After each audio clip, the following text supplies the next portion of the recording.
welcome to, as of the time of this recording, a new untitled podcast with fancy confetti and shit. I've decided to That's what it should be called. that The fancy fancy confetti and confetti? shit. Yes. The fancy confetti podcast. I mean, Yes. we'll leave it up to debate. That might actually work. Isn't there a podcast called Come Town? Like, we're doing okay. I think we're doing okay. Where in the depths of hell of the internet have you been, Jim? Homie, that's a really popular comedy podcast. I believe you, but I don't. Gracious. So tonight I thought I'd make it a little easy-ish. We're going to be breaking down the top 10 movies from the 80s. Jim, would you mind telling me how many movies you actually had outside of your top 10? Well, I had when I listed all the movies that I had seen and that I say, "Oh, I like that movie." I had around 100. Now, we're And- talking like varying degrees of passion. Yes. I mean, exactly. Okay. Like, from that's one of my favorite movies of all time to that's a cool movie. Okay. All right, so that's fair. We're definitely not doing 100 movies tonight. No, I that's did.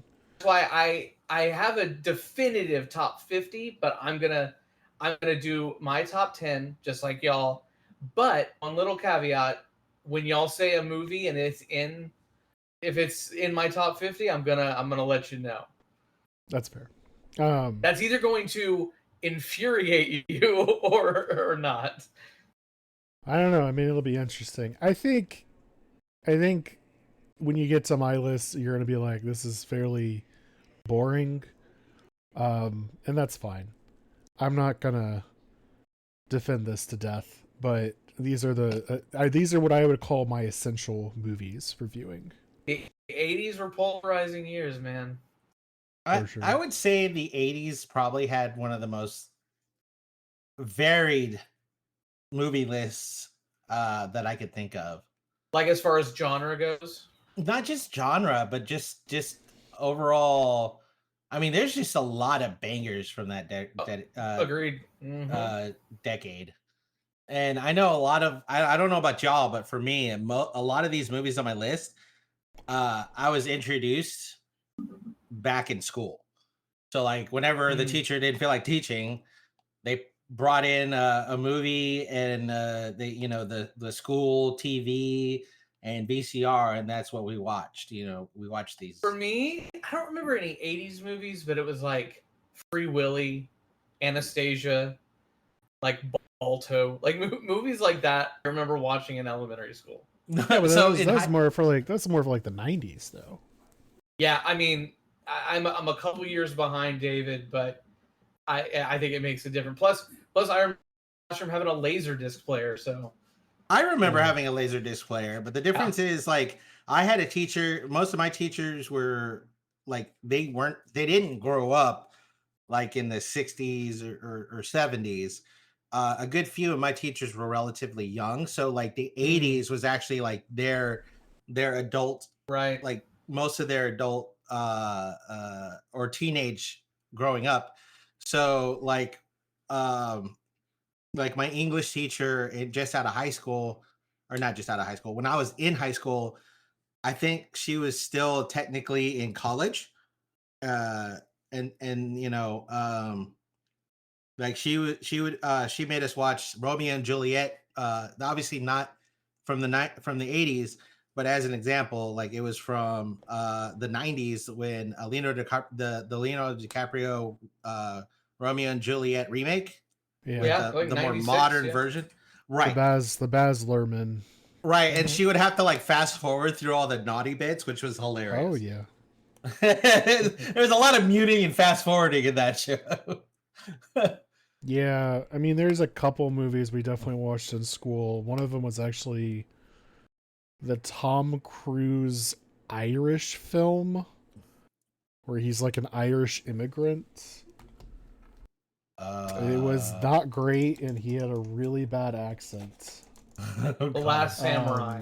Yeah. That was Tom Cruise.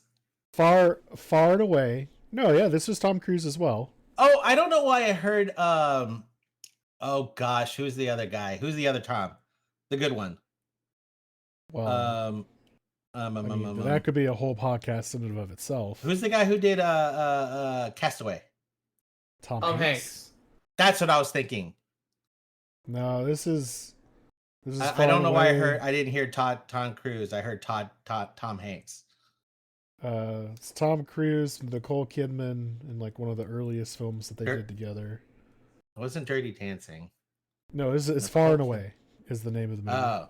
Nicole Kidman is not in Dirty Dancing. I was gonna say it's not Dirty Dancing. There's no way it's Dirty Dancing. That's And I don't think it was Tom Jennifer Cruise. So in essence, we're starting this It was Patrick podcast Swayze. off. Patrick, well, yes, obviously. Hey, I'm trying to remember. It's been a while since I watched the movie. I apologize. I've watched maybe 45 minutes of Dirty Dancing. I still remember it's Patrick Swayze. Okay, I've never seen that movie once, but because movies and music are my brand of autism, I just know it. I just have an encyclopedia in my brain that's just movies and TV shows. You got a touch of the tism too. It's And okay. oh yeah. And unfortunately, like what actors, I don't remember characters so much as I remember which actors were playing in those films. It's a curse. See, and that's my problem. I have the exact opposite problem. I cannot remember actors to save my life. I can remember characters. Well, I mean, What that's... can I ask?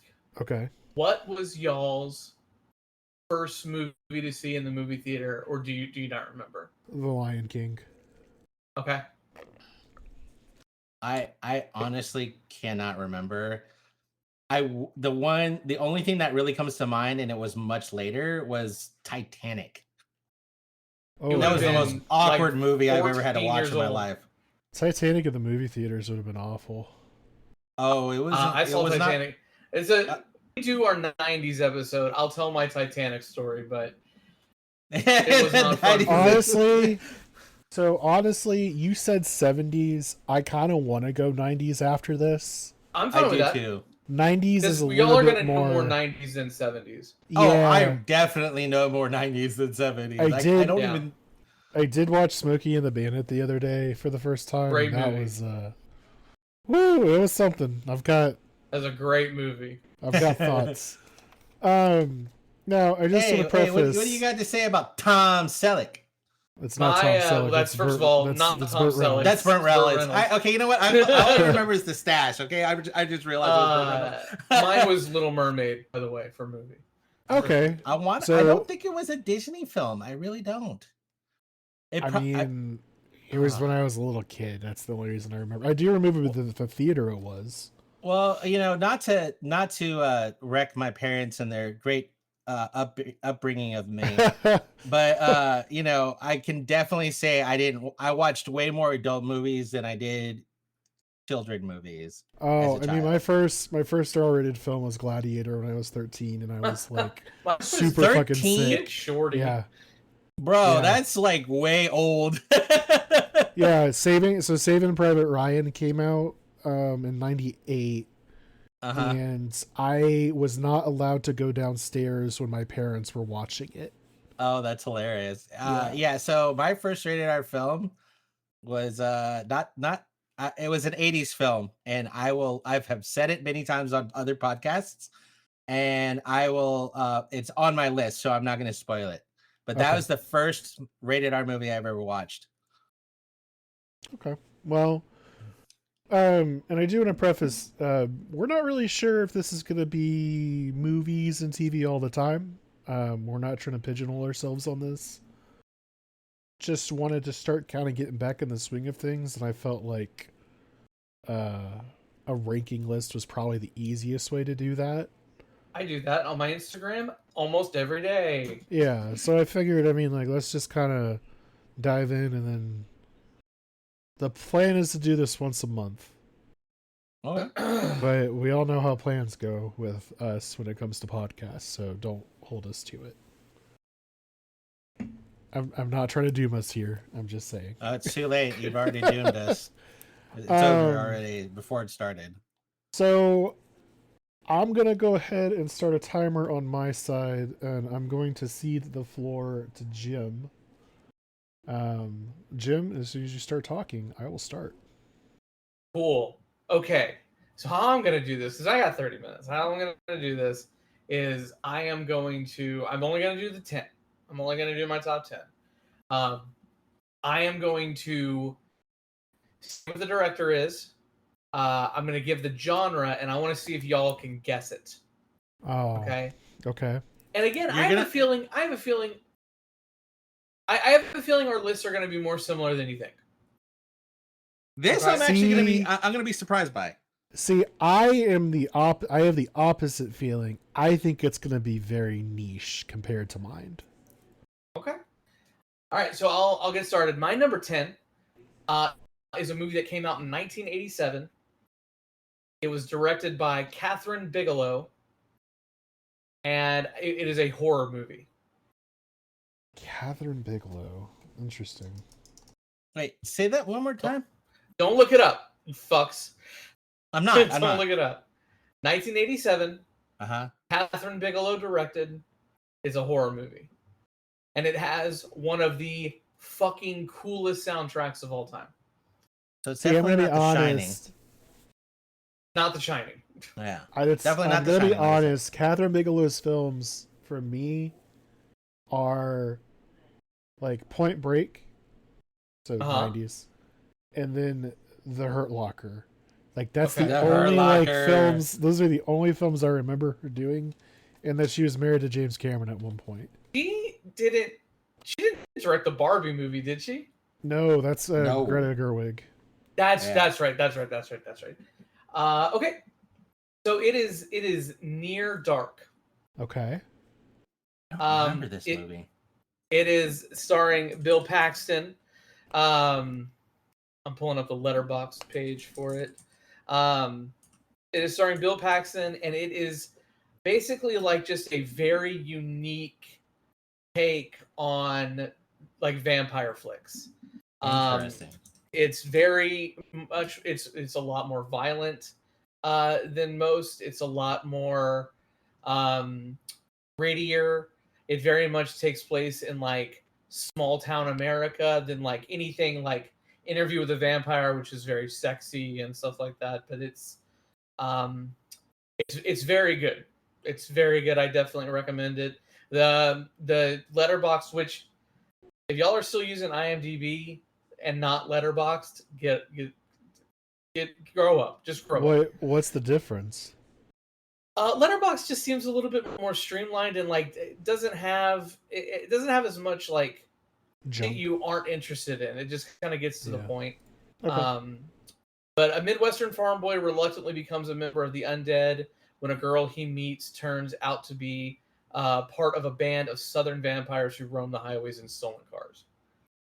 It's got action. It's got horror. It's got, they drink a shit ton. Like it's just a fucking super cool movie with a soundtrack done by Tangerine Dream, which they've done so many soundtracks for old sci-fi and horror movies and stuff like that. But yeah, my number 10, Near Dark. Okay. Very cool. Have Okay. either of you ever seen it? I have No. not.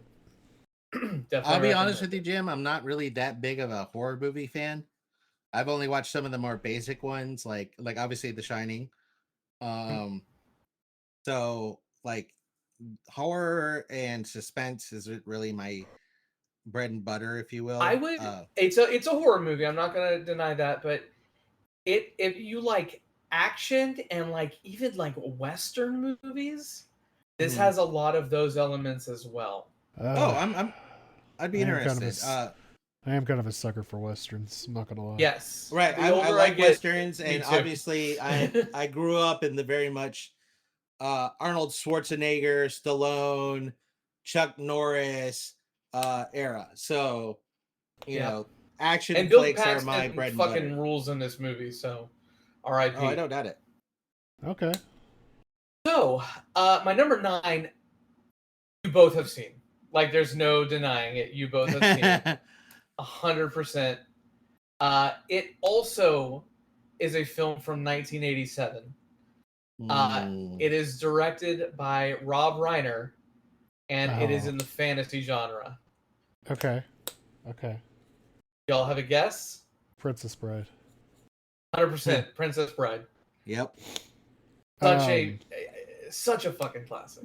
Oh, So for a second, absolutely. I thought you were gonna say this is Spinal Tap. So this is Spinal Tap. Where are you? I was about to say because I know it's a Rob Reiner flick, but This is Spinal Tap is number 29 on my list. Knowing you, that's a little surprising. It's not higher up on the list. A little surprising. Number 29. Okay. A lot of good movies in the 80s. Yeah. So Princess Bride, obviously, it's based on the book The Princess Bride, which was the first not grown up, but like first chapter book I ever read on my own. Aunt gave it to me for Christmas or something. And so I loved the book, and then I found out there's a movie based on it, and it's Grandpa Columbo. I don't know that actor's name, but it's Columbo.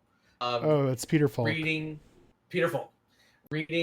the book to the kid from the Wonder Years, Fred Savage. Yep.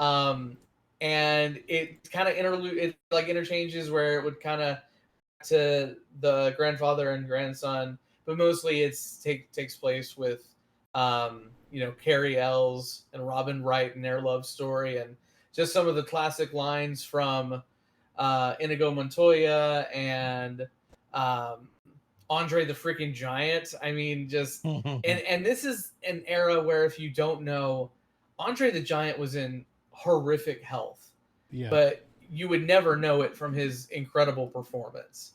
So Carrie Ells actually has a really great a memoir if you ever have a chance to read it. Oh, that would be cool. He's such an underrated actor. Yeah, it's about the making of The Princess Bride from his perspective. It's really good. I need to check that out. But yeah, I mean I feel like that's a movie that I don't have to explain, because I feel like that's a very common movie that I feel like most people have seen. Yeah. I mean, David, you've seen it, right? The Princess Bride? Yeah. Of course. Okay. Good. Like, I was about to get a little offended here. I mean, there's a few movies that on this list that there's no doubt. My number one, I don't think either of you have seen, and that's fine. But my number two, my number four, yeah. So yeah, Princess Bride. Everybody knows that. Everybody knows Inconceivable. You killed my father. Prepare to die. Like, everyone knows. I feel like it's definitely up there with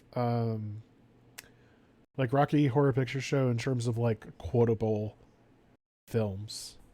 Yeah, definitely has a lot of a lot of very famous quotes.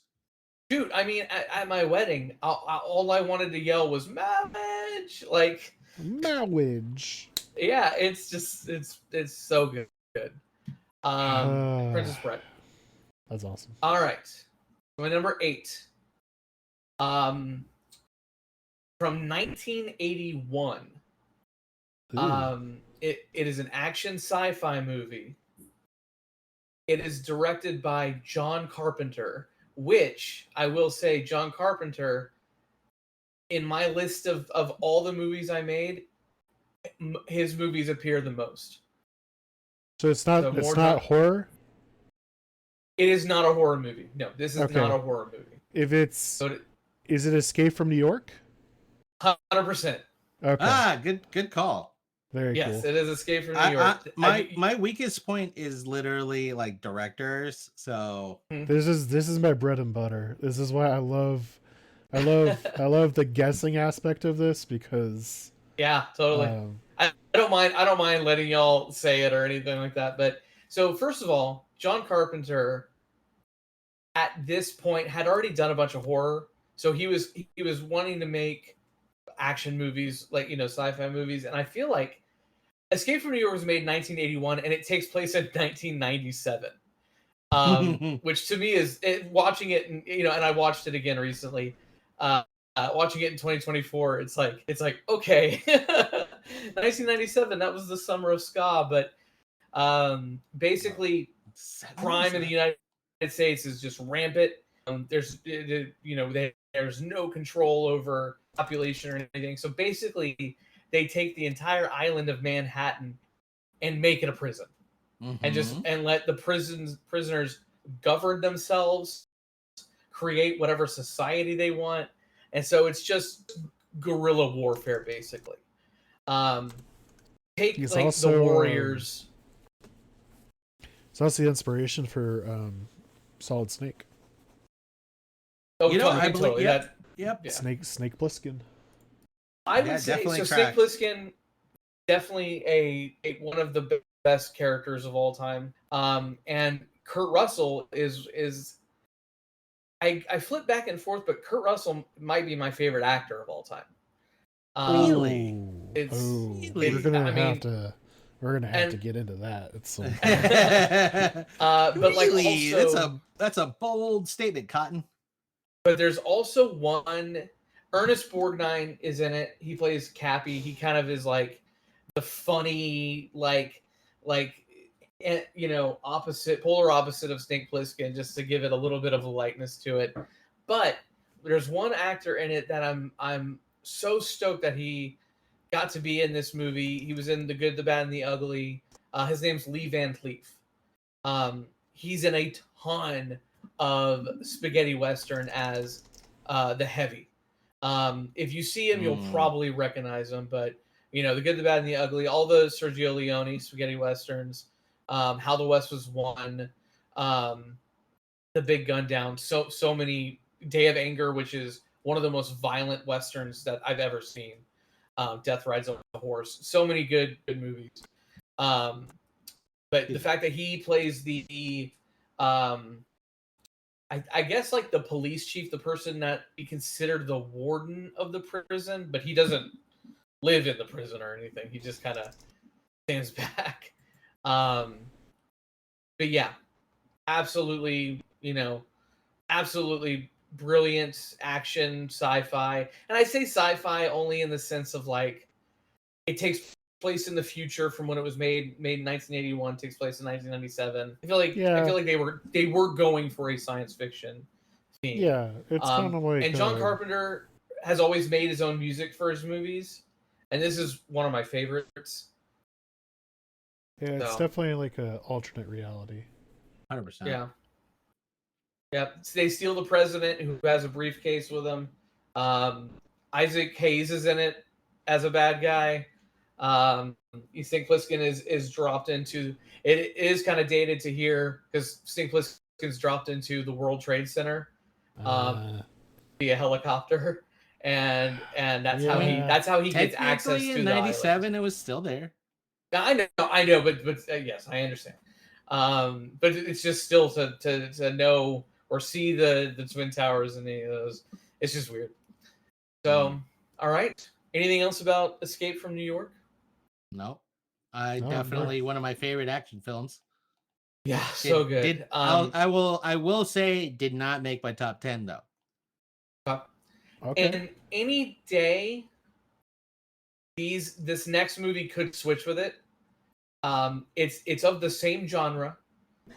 It was made in 1987, which there's a theme here that I wasn't realizing. 1987 was a good year. Action sci-fi also. This movie was directed by Paul Verhoeven. Oh, come on! You don't think I don't know this movie? You don't think I don't know Paul Verhoeven? Yeah, I know you know it. I know you know I know this movie. Well, David, what is this? I was about to say. Robo motherfucking cop. I have a feeling this isn't going to be the last time it's talked about tonight. So, really, what was your first clue? But Peter Weller, as a Detroit cop, goes into the one of the worst districts in Detroit, has a new partner, and immediately just gets fucking decimated. But they build him back, and there's so many, I for Bodinger. Yes. Yeah, like there's so many lines. Can you fly, Bobby? Like that I say like regularly on a daily basis. And Remember like, that time that RoboCop? remember that shot time guy in the RoboCop dick? shot that dude in the dick, and it's like it's such a quintessential action movie. I would say it is, and I'm looking at the rest of my list. It is the top action movie on the list. Good choice. Good choice. So just for the sheer and utter violence of it, it's perfect. It's absolutely perfect. It brings a tear to my eye that you say that, Jim. I have never been more happy with what you just said. Kurtwood Smith as the bad guy, and you may know Kurtwood Smith as Red Foreman from That 70s Show. Perfection. And he's such a believable bad guy because he's such a little snotty piece of shit that like he doesn't have. But he's smart. Like exactly. That's what bad guy bosses are. 100%. Like he's smart. He's just charismatic enough to be able to get away with the shit he does. Absolutely. I absolutely love Clarence Bodinger as a evil villain. Geoff? I'm gonna spoil this a little bit. It is in my top 10, but I will not tell you where. Low key. Yeah. Same here. Top 10. Did we all agree on a movie? I mean, it's not the first time, and I don't think it'll be the last time. But okay, gotcha. It's one of those things for me as like a kid that, it was probably one of my first and this might make some people mad. I watched RoboCop 3 before I watched RoboCop. Oh, what the hell? That's the one they shot in Houston, right? That's not. That's one of those things. That's one of those things where my parents were like. Houston. Well, so it's one of those things where my parents were like on a business trip for my dad's work, and it was for a long time, and they would come back, and I distinctly remember this as it was Halloween. They got me RoboCop 3 and oddly enough Beetleborgs. Wow, that's a wild niche. What a like niche the wild range, right? And I remember watching. To be fair, at that point, RoboCop 3 was very much. They were more concerned about action figures and other properties outside of the movies for RoboCop than they were the actual like. There was a cartoon for RoboCop. Right, there was a cartoon. There was a TV series. There was several TV series actually. A TV series movie, like I think it was like an hour, maybe an hour and a half long movies. So there's a lot of additions. Yeah. I remember getting those. I remember getting Beetleborgs. RoboCop 3 was at my friend's house. I had glow sticks. This is how far back my memory goes. Glow sticks, and we were watching Ernest Saves Halloween. That's a wild range of stuff, you know. But I actually kind of get it in your parents' defense, Geoff, because like I would see like RoboCop 3, the way that RoboCop 3 would be shown, like the art itself, and then compare it to like Beetleborgs. They basically look the same, you know, and you think, oh, you know, it's a cop kind of kids movie. At least that's kind of like the impression it was supposed to be trying to give at that point in time. Yeah, I got the title. So we're gonna talk about this movie a lot more, I'm sure. Yeah, I get it. Okay. Ernest Scared Stupid, by the way. All right, go ahead, Jim. Number 6, you guys should guess pretty easily. I will give a caveat though. I am not the world's biggest fan of this director, which in some circles is blasphemy. And in fact, this isn't the only movie I like by him, but definitely leaps and bounds better than anything else he ever did. But it's a 1980 horror movie directed by Stanley Kubrick. Oh, okay. Wait, I hold want to on. say it's The Shining, right? Correct. Yeah. Okay. But don't get me wrong. I'm not saying that The Shining isn't a wonderful movie. But that part where you said blasphemy, I don't know. that's a bold statement. I'm not gonna lie. I kind of Wait, have to. that I'm not a big fan of Stanley Kubrick. Yeah, Well, yeah. I have a list of really two movies that when people are like, what do you think is the most overrated movie of all time? Two movies jump out at me immediately. One is Scarface. You and better I say love 2001. You better say 2001: A Space Odyssey.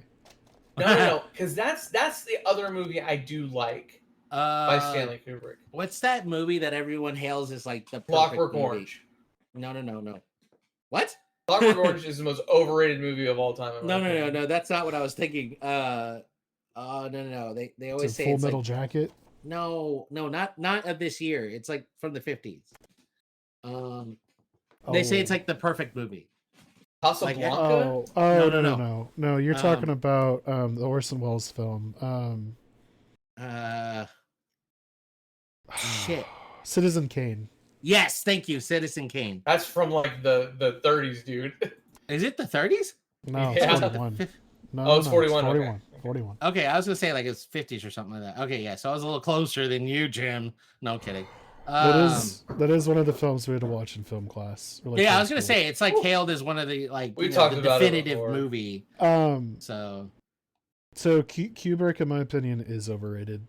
Just gonna say it. And I'm not gonna lie, I'm not exactly the biggest fan of everything he does, but I can understand why. I can appreciate the stuff that he does, but for every one of his films to be like regarded as like a masterpiece, that's pushing it. Yeah. I don't agree with that crowd. I can say his stuff is good, but obviously I mean like I struggle with the whole, like everything everything he's done is like perfection, and no. Well, in this instance, The Shining, I do think is a masterpiece. I mean, it's got some like seriously great moments. I mean, obviously it's Jack Nicholson in my opinion, Jack Nicholson's best role. Agreed. I think. Agreed. Yeah, he's never been better than this. We've got Shelley Duvall in the movie that probably ruined her life. Yeah. Yeah, that's fair. And it's very sad. It's very sad. Yeah. She hated making this movie. She hated Jack Nicholson while making this movie. She hated Stanley Kubrick. They definitely terrorized her, and were not sensitive to the fact that she was having a really hard time. And for me, when somebody gives themselves to a role that hard, it should be recognized and it should be applauded, even though Shelley Duvall's life is a pretty sad one nowadays. The fact that she gave her all for this, but yeah, this is it's the book is I would give a top 5 book of all time in my opinion. And the book is different for sure. I would say the book is a little bit better, but that still tells you how good this movie is. Right. It's Jack Nicholson is horrifying. The axe scene, here's Johnny. That's classic. Everybody knows that scene. Even if they've never seen this movie, everybody knows that scene. When you look at even in modern pop culture with like Ready Player One. I was gonna say, as much as that movie wasn't that great, but the book, did it right, and it's a classic. Jack Torrance, he is Jack Nicholson. He takes a caretaking job of the Overlook Hotel. And basically it drives him crazy. He's an author trying to finish a book, and it drives him crazy. And also, his son is also pretty fucking crazy as well. And if you've ever heard of Doctor Sleep, this is the basis to Doctor Sleep. So, yeah, The Shining. I would say, if I'm looking at my list, no, not quite. It's not the top. It's the top true horror film of my list. I will say that. So, and the carpet of the hotel is iconic. 100%. The carpet is. I mean, him, the naked old lady in the bathtub is classic. Red rum is classic. The blood pouring out of the elevator. I mean, these are things that if you haven't seen the movie, you still have seen these things before. Yeah, I would say that. Cool. All right. That's my number 6. How am I doing on time? You got 4 minutes 20. Holy fucking shit! Told you. My god. Okay, so this one will be a quick one, just because I don't think you guys have seen this one, and I just kind of did take a shit on Brian De Palma with my last comment about Scarface. This is directed by Brian De Palma from 1981. It is a crime thriller. It stars John Travolta. Called Blowout. I honestly don't know. It's called Blowout. I would say it's a crime thriller. Here's kind of the quick overrun over it. Jack Terry is a master sound recordist and engineer who works on grade B horror movies. Late one evening, he is recording sounds for use in his movies when he hears something unexpected through his sound equipment and records it. Curiosity gets the better of him when the media becomes involved, and he begins to unravel the pieces of a nefarious conspiracy as he struggles to survive against his shadowy enemies and expose the truth. He does not know whom he can trust. Basically, he gets a murder on tape that involves a politician. Sweet. Huh. I feel like I've seen it only because I used to date somebody who was really big into John Travolta, so I've seen a lot of his movies. I have a feeling a good chunk of my next ones will get talked about at great length, so I'm not going to spend a ton of time on it. But if you like thriller whodunit movies, watch Blowout. Do yourself a favor. It's incredible. Okay. That's fair. Number 4, Geoff is going to talk the most about this one, so I'll let him do it. Okay. But it's a movie that came out in 1985. It's a sci-fi comedy, and it's directed by Robert Zemeckis. Oh, jeez. Back to the Future, baby. Yeah, exactly. It's a Geoff perfect liking movie. that movie? Nah. Oh, gee. It's a perfect movie. It has something for literally everybody. Yeah, there's no denying how great that movie is. Number 3, this will definitely probably not be on either of your lists. This is my favorite horror movie from the 80s for sure. It's definitely toes the line of sci-fi horror. But 1982 sci-fi horror Terminator? directed by John Carpenter. Oh. The Thing. Yes. Yep. Again, if you've never seen The Thing, it's absolutely brutal. Shit that scares the hell out of me is being isolated and not able to leave something, and while bad things are happening. That's a horrible thing for me. And so this, they're in Antarctica in like a research facility. Yep. And it's Kurt Russell, also Kurt Russell. John Carpenter loves some Kurt Russell. Yeah, it's my opinion the best John Carpenter movie. It is absolutely brutal. There's a board game based on it that's pretty fun. And it's just, the story hits in so many different ways. For like me, it's just, it's a top 5 horror movie of all time for me. I know I'm running low. Number 2, again, you guys are going to talk about it at length. It is a 1980 science fiction movie directed by Irvin Kershner. Empire Strikes Back. That is the best Star Wars movie of all time, in my opinion. I think most people would agree. You guys are going to talk about it way more in depth than I will. Yeah, we got some opinions. And no, so number one is a movie I guarantee you both have not seen. I won't talk about it at length because I literally could talk about it for hours and the importance of this movie in cinema as a whole, especially animation. It is a 1990. It is a 1988 animated action sci-fi movie directed by Katsuhiro Otomo. Akira? It is 100% Akira. I think that is the best movie of the 80s. People need to get over the fact that it's an anime or that it's animated. It is a perfect science fiction movie. So, and I'm pausing your time just a little bit because I just want to say with you, I did not care for that movie whatsoever. Interesting. I'm going to say something that I'm not meaning any disrespect. That's fine. It's not a movie you can only watch once. I get it. I don't disagree. It is definitely it's a harder movie to digest, especially at first watching. It's just a fucking weird movie, dude.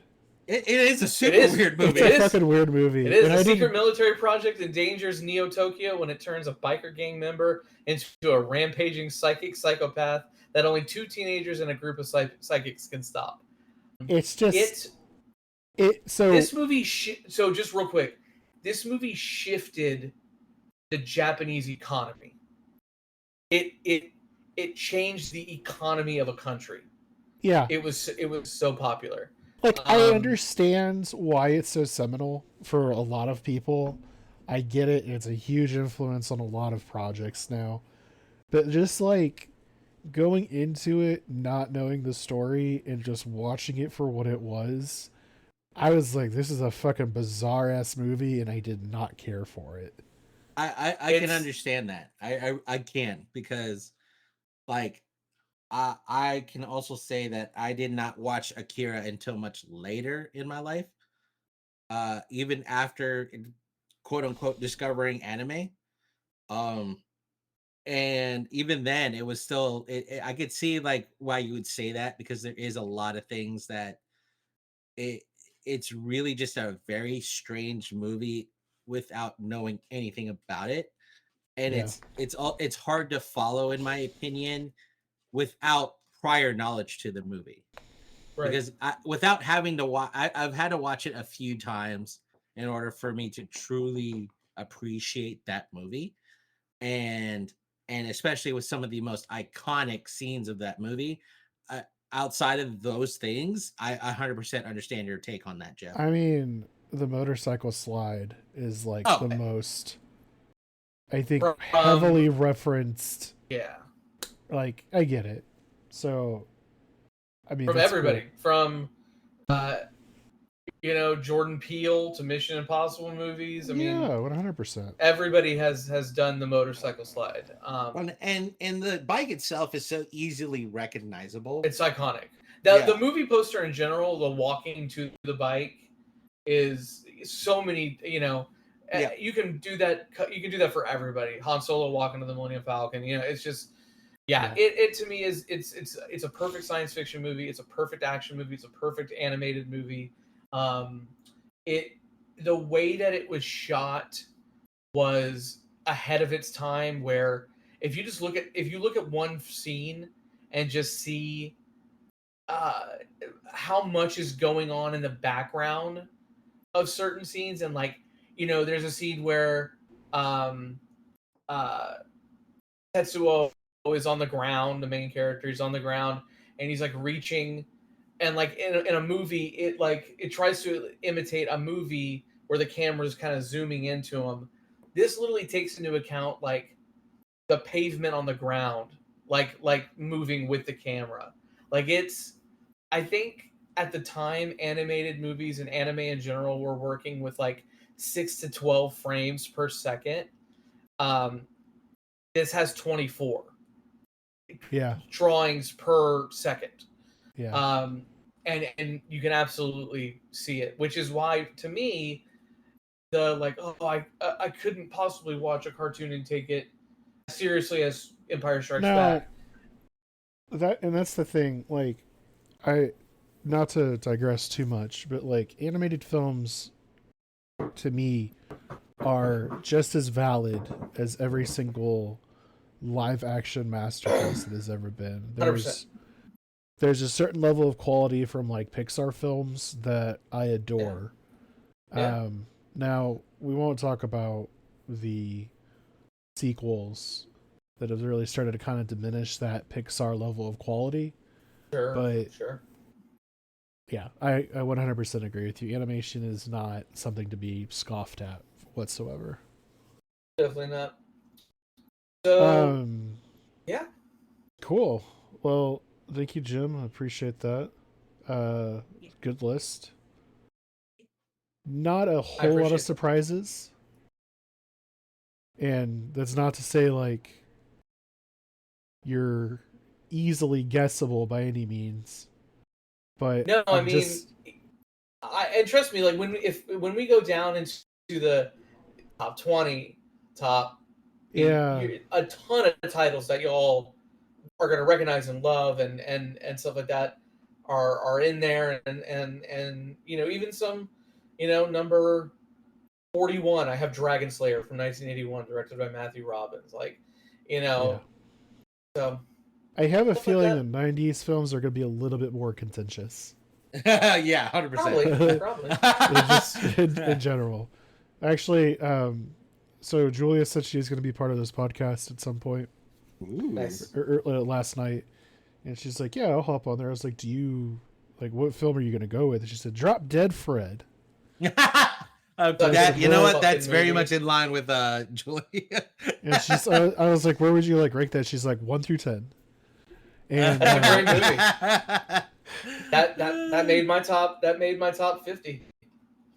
but that's not an '80s movie. Oh, I'm thinking Better Off Dead. I'm thinking Better Off Dead. You're thinking Better Off Dead. Yeah, no, this Yeah. is Drop Dead Fred. My bad. All right, cool. So, David, Yes. I'm gonna start your timer as soon as you start talking. Why, hello. Hate it.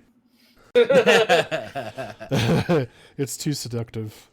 Oh, my bad. I am so sorry. I will try to be less seductive. Um, My ovaries. I. Why did you make it weird? What? I'll add an extra minute for that. Thank you. Oh wait, no. There's too much. There's too much pressure. I do not like where this went. Oh, that's perfect. Oh my. Okay. Now that I'm fully blushing. No. So I like Jim.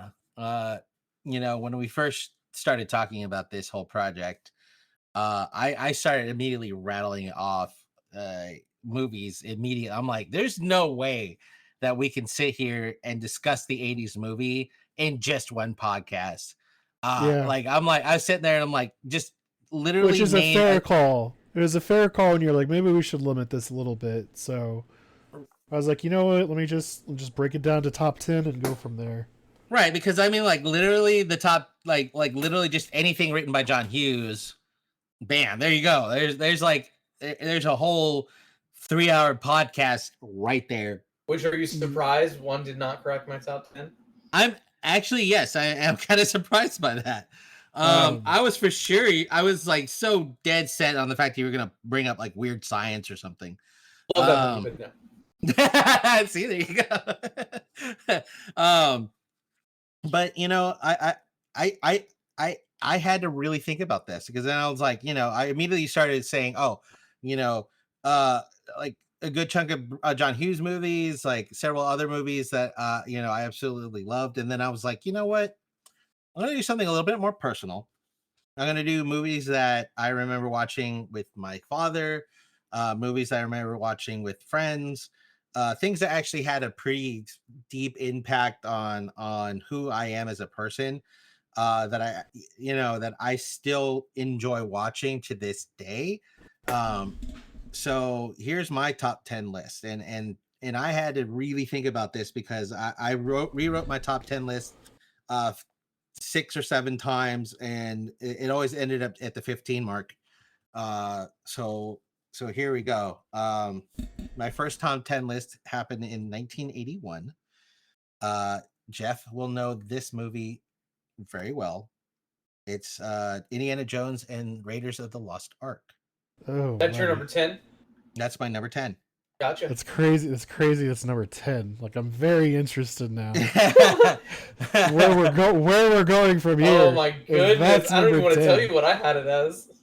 Oh, okay. Yeah, let's go. Yeah, just tell me. Just break it over easy, man. 16.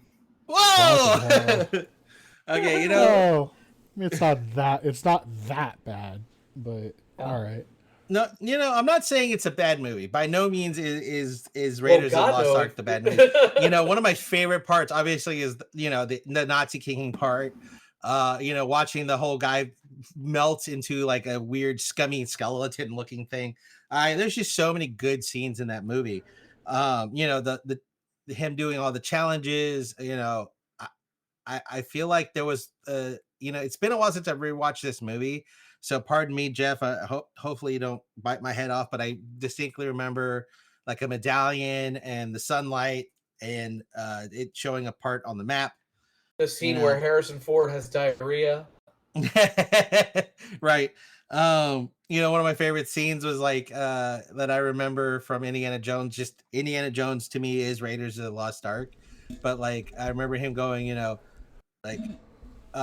this guy doing all these kung fu moves and showing off all his skills, and then the guy just shoots him, and I was like, oh, that's the diarrhea scene. Yeah, you know exactly. the story of that?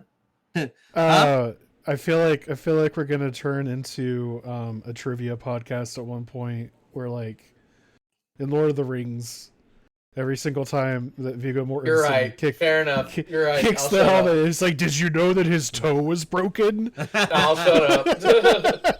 Yeah, I'll be honest with you. I didn't realize he actually had diarrhea. Oh yeah, yeah, that's because he was supposed to get into a real fight with that guy. Yeah. And, improvise. I mean, to be honest with you, that was it. so on brand with the character. I'm not surprised by that, but that's actually kind of interesting. I didn't realize that. Yeah, that's like one of the most famous things from that movie is that was improvised. So much to Jim's chagrin, I did watch The Big Bang Theory. I watched the whole all the seasons, and there was one thing about that show that kind of ticked me off, but I also really disliked the fact that it was pointed out. They said that basically Indiana Jones had no impact on the movie and it wouldn't have mattered if he was in it or not. That's why it only made my top 10. Oh, What? I never thought about that. I don't think that's true. Think about it. And we'll leave it on from there. We'll move on. Now that Geoff is now furiously trying to figure out a reason why Indiana Jones should have been involved in that whole thing at all. Wait, what do you mean? Hold on. No, we got to stop here for just a second. Involvement, like, are you saying that if he didn't exist in the movie, the events would have happened just as is? Exactly. No. Are you sure? Yes. How? Do you not remember that he was the one to figure out where the map room was? But they would have found the map room regardless. Eventually, they would still have found the We map don't room. know that. They were digging in the wrong spot. It's explained in the movie. They were digging in the wrong spot. Yeah, but they also had the right information. Oh, okay. Hold on a second. The same could be said of any movie. This is just they number would have. one. They would have done it. No, that's the worst part. This is not my number one. Oh no! And this is how irritated I am that you fucking linked the Big Bang Theory to this shit. Please go on to number 9. I don't want to. I tried. You wouldn't let it go. but so annoyed. Okay, so there's. All right, so my next movie, Geoff would really like because it's a Kubrick movie, 1987, Full Metal Jacket. That is number 9. Okay. The reason why I really like this movie, one of the biggest reasons is because of Arlie Emery. If you don't know who that is the drill sergeant in the movie. One of the biggest stretches or acts of the movie. 90% of what he did was actually fully improvised. So most of everything he did was improvised. That's pretty cool. Yeah, that's something I did not know. Yeah, no, actually, like they gave him a script. He it didn't feel right to him. And if you don't really know, he's actually a gunnery sergeant in the Marines. So he's actually like a true veteran and war hero. But this was him doing he ended up just saying, hey, I'm just going to be a real drill instructor. This is how we actually do it. Sure. Number 8 is E.T. Real quick, can I tell you what my number on that one is? 62. Wow. Fuck. That is, I'm actually not too surprised by that though, because I wouldn't say it's it's not a perfect movie by any means, right. But I like it mostly just because it's like, if you like any type of war movie, like Band of Brothers, Zero Dark 30, those kind of movies, you'll eventually end up at Full Metal Jacket. And that's probably one of the reasons why it broke my top 10. But like I said, I just mentioned number 8 for me is actually E.T. the Extraterrestrial. This is actually the first movie that I remember watching, and I feel like it may have been my first movie theater movie. No, it couldn't have been because I wasn't even born yet. But I do remember this movie, like distinctly remember watching it as a child, probably on VHS. So I do remember this movie. This is like the first movie I distinctly remember, with the whole alien wrapped in a towel thing and the glowing finger. These are the things I do remember specifically from that movie. So oddly enough, I think this is a movie I still have not finished all the way through. And I get that. It's definitely, like, I remember it being a very traumatizing movie as a kid. Really? Yeah. Well, because like just seeing like when I don't know if you ever actually seen the movie, but when I was like, I have not seen the movie since I was a child. So the reason why I say it was traumatizing is because I do remember these scenes where they quarantined off the entire home, and they were like, the big scary people in the big jumpsuits, and they were breathing hard. It was like I said, it wasn't like exactly what I would say the kind of movie that I was like, I was kind of exposed to that movie pretty young. It is my number 46. Wow. Just shit all over my top 10, Geoff. Okay. There are thousands and thousands and thousands of movies that were made in the 1980s. The fact that it made a top 50, and I have a top 86, you're crazy. I know, I'm just giving you shit, buddy. Okay, so number 7. I'm really curious to where this is on your list, if it even breaks your list. This is actually my favorite childhood movie. It's in 1984, and it features a dragon. What do you think that movie might be? Jeez. What year did Pete's Dragon come out? Not that movie. Okay. Hold on. Is it animated or not? It is not animated. It is live action. Is this Dragonheart? I can picture it. I can picture it, but I don't know what it's called. It is. It has a white dragon. Dragon. First of all, are you talking about Neverending Story? Yes. That is not a dragon. Dragon? It is. He is technically a dragon, sir. It is the Luck Dragon. Okay. Falcor. Here's the thing about that movie. I don't mean to steal your thunder. Oh no, go for it. That movie seminally it fucked me up as a kid. It fucked me up, dude. And you know why? It's the horse scene. It's got to be the fucking horse scene. Yeah, I don't doubt it. I can't. To this day, I cannot watch that film because of that movie. Oh, I don't doubt it. Scene. It is a messed up scene. All right, please continue. Not a dragon. Wow. Okay. Damn. Y'all getting angry up in here. And you know what, David? I hate to say it, but I knew when we got to your list. That's why I put you in the middle. That's why I Wow. put you in the middle. I was like, this is going to be the one that's going to trigger me. I really thought it was going to be Jim. God damn. Here's the thing though, because I don't think I really concentrated much on some of the more dramatizing scenes, obviously. But it was more like the fantasy of it and the fact that the big flying white dog was like my favorite part of that. We went from a dog to a dragon. Look, it's technically a dragon if you actually look at the movie and you like look at the synopsis and crap. It's technically a dragon.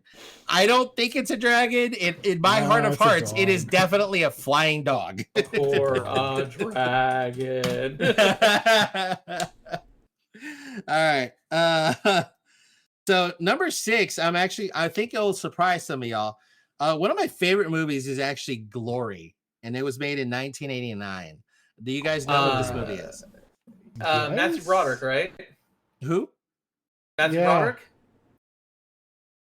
No. Yes. Please. Okay. Ooh, we were about to have a moment. Oh, dude, hold on, real quick. But that's not the reason why I actually like the movie. He is a dragon. I know. He is the last luck dragon in the universe. Yeah. Wow. So I'll be honest with you, Matthew Broderick, even though he was if I remember correctly, he was like the colonel or something like that. I've never seen it. So if you don't know what it is, it's the story that kind of made it's the movie that made Denzel Washington. Like it was his first like Emmy, it was like Emmy or Oscar or something like that. It was like one of the very first movies that he was recognized by.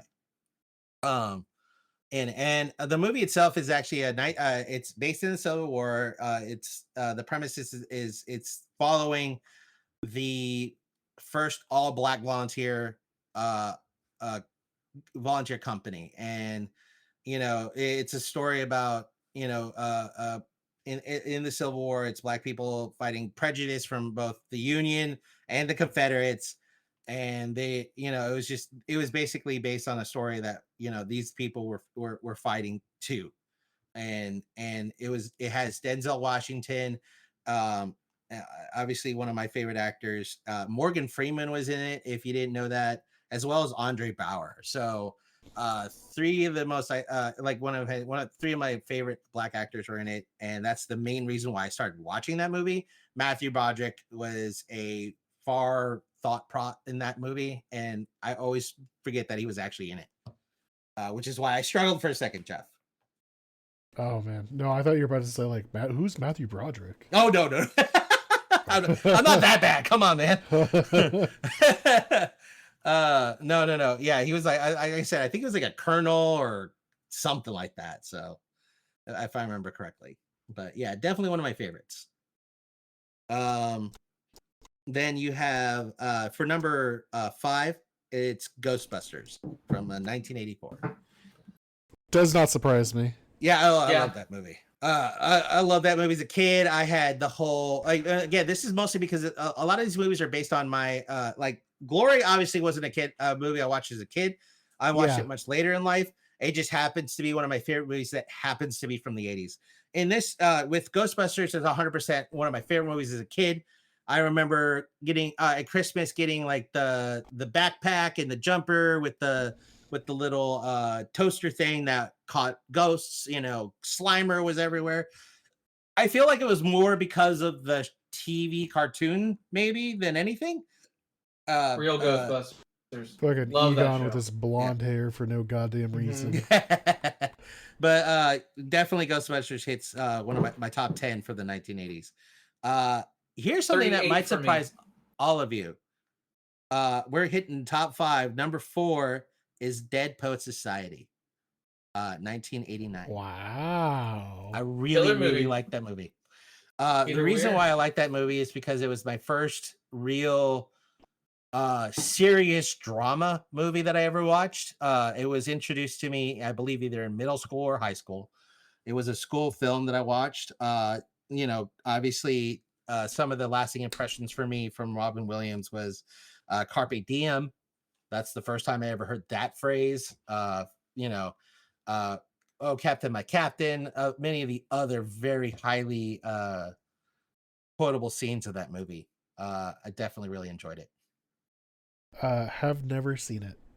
Oh, What? it's so good. Are you serious? It's so good. I am serious. Oh wow! It is number. And again, this is not indicative of it being like a bad movie. It's an amazing movie, but it is number 44 on my list. Okay. So and this is one of those things. There are still, I will call, little crumbs in my, like, little gaps in my movie watching history. Yeah. Where some people Everybody like, has that. yeah, but you're like, oh, you need to see this film, and I'm like, all right, I'll add it to the list. I'll get to it. I've never seen The Goonies. So, Well, yeah, that still threw me off. The list just grows. No, and absolutely, like obviously, like hard movies that I had a hard time not adding to my list. That's definitely The Goonies is one of them. Like honorable mentions for me. There's like a list of media at least 20. You know, and like I said, if it was just a simple matter for me of just listing like, oh yeah, these are the top 10 movies of all time for me, I don't think I would have been able to do it. For me, it was definitely, I would say, the most impactful movies to me as a growing up is why That's fair. is where I put these top 10, not necessarily in terms of quality of the movie. Okay. Because yeah, definitely, I don't think there's definitely some gaps in Dead Poet Society. It can be long as a movie. It's long. Right. But you know, in terms of like impactfulness, that's kind of why it made my top 10. Okay. One of my favorite movies is number 3. I watch it every Christmas.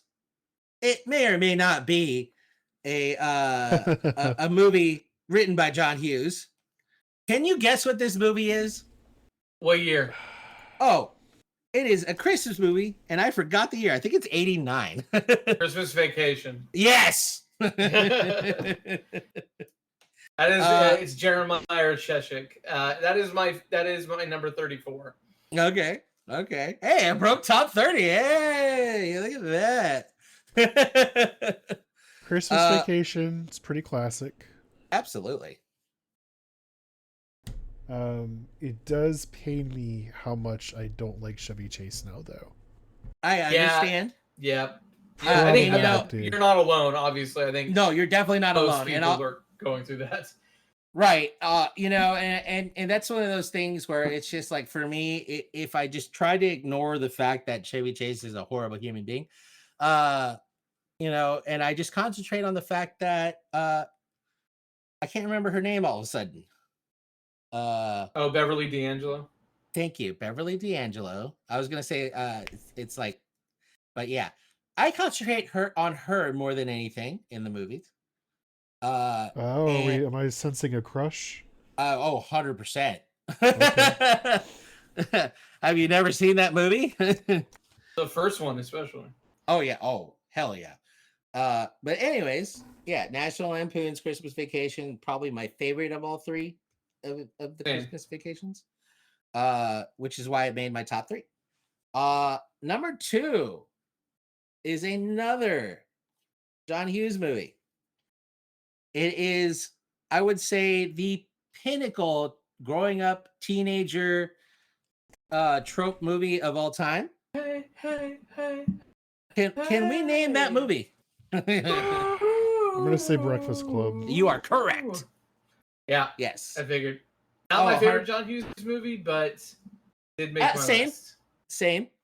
But again, it's a movie I watched in school. And that was my number 37. I know what your number 1 is then. Oh yeah, you definitely know what my number 1 is.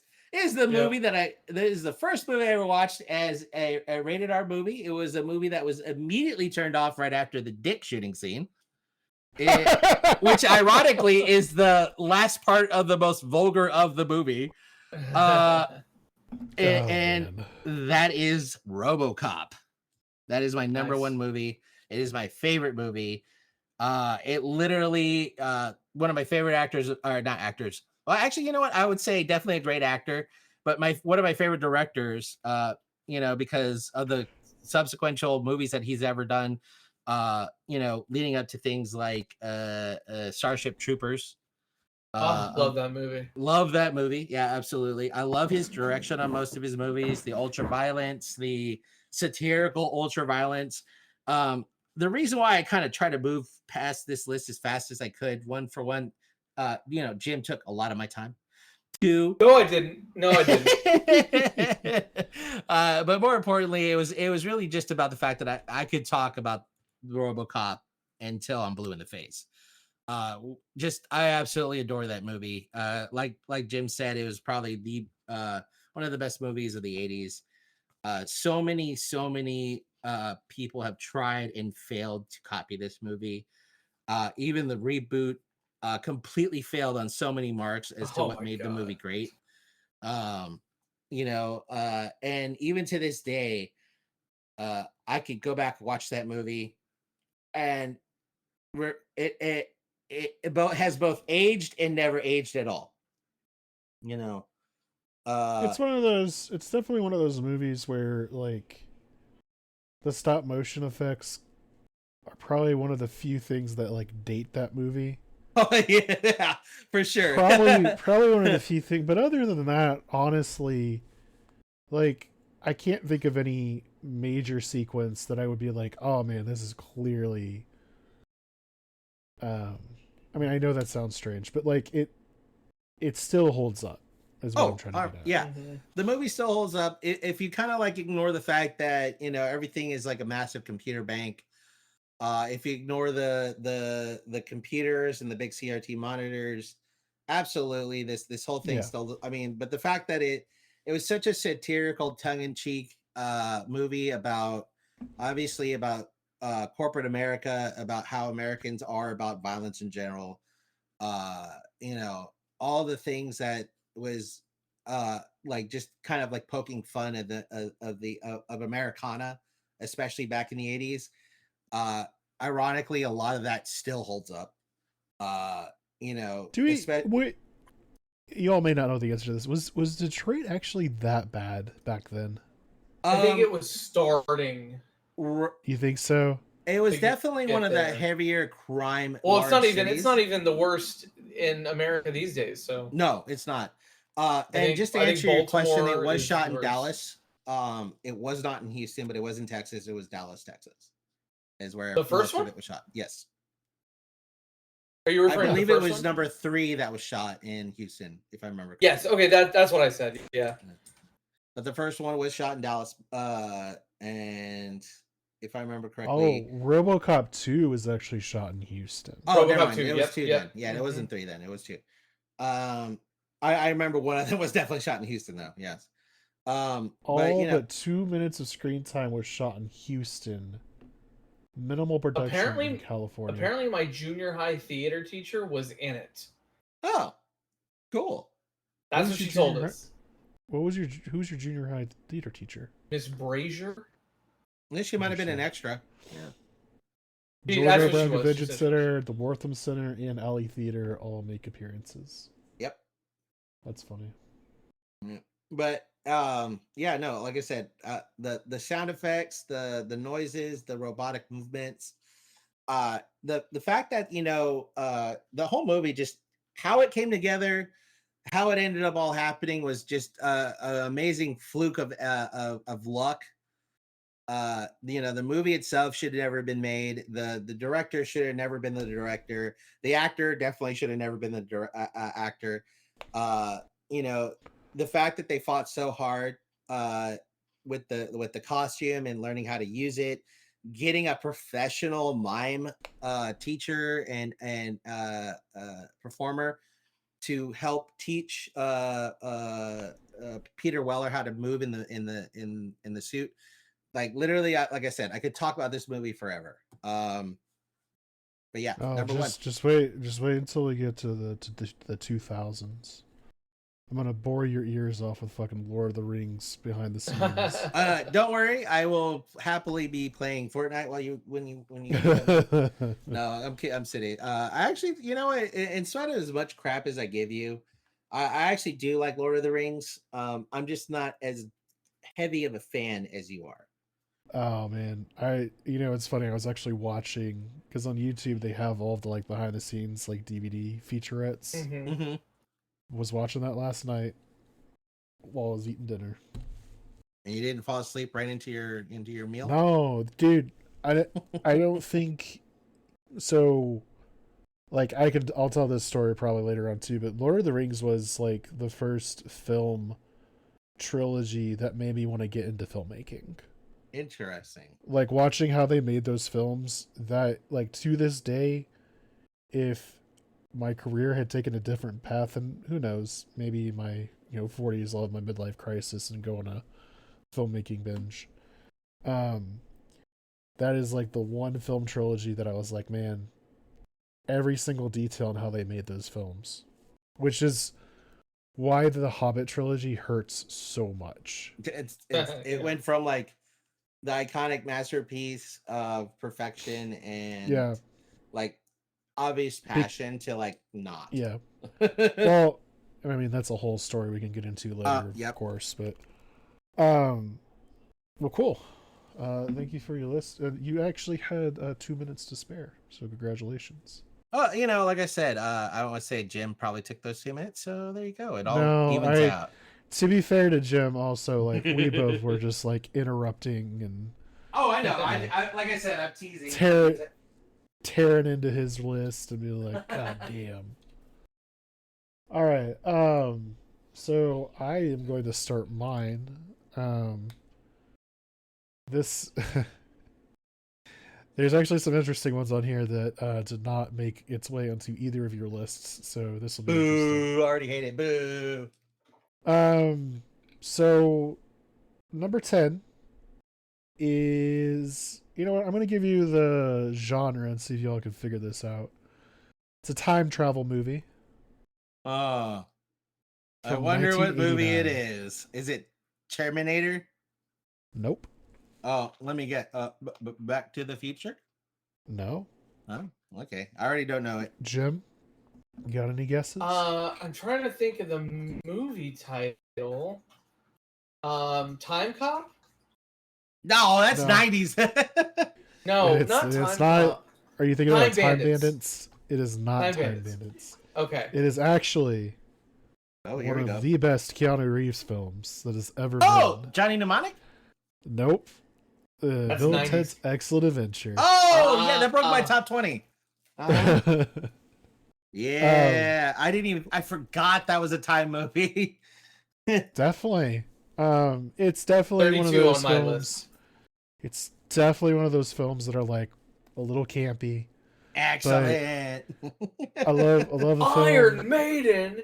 Excellent. It's just, and after you watch this and then you try to watch like Keanu Reeves act Oh, in you other can't. films, you're just like, it's This just guy you're made just Speed. like, yeah. I mean, Oh, it's man. just it explains a lot. So yeah, that's definitely my number 10. Number 9, I'm gonna name an actor for this one. I'm gonna be a little bit mysterious about these. So see if you can figure it out. Ooh. It stars Michael Keaton. Okay. Okay. Batman? It is not a superhero film. Oh, okay. Is it Mr. Mom? It is Beetlejuice. Beetlejuice. Okay, Oh, okay. God, I forgot Michael Keaton was in that movie. Dude, that's the only reason Batman exists, dude. Yeah, Yep. yeah. Only reason. Fair enough. If that film had tanked, Batman would never have been You are not the way it was. That is my number 60. Yeah, it's one of those. So like Tim Burton is definitely a hit or miss director for me. Like Nightmare Before Christmas is not one of my favorite Tim Burton films. I still like it, but it's not like I don't have like the cult following. Like I don't have like Nightmare Before Christmas stuff all around my house. Beetlejuice is just one of those like kind of quirky films that I really enjoyed. It's funny. Michael Keaton is like top form in that movie. Love his performance. It's just zany. It's fun. Which actually kind of bookends really nicely to my number 8 film.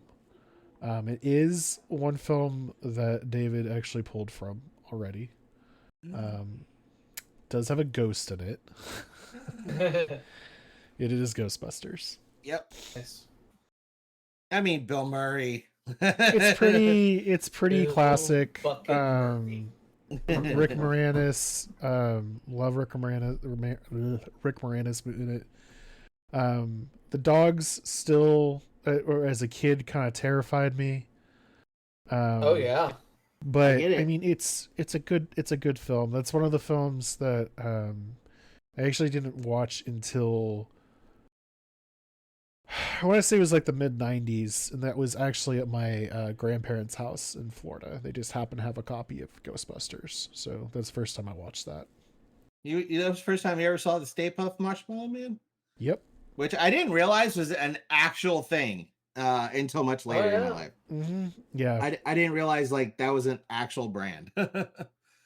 Yeah, and like the newer films, I haven't seen Frozen Empire yet. It's on my docket. I don't know if I can. You know. Did you watch the one that came out just before that? Nope. The all female cast one.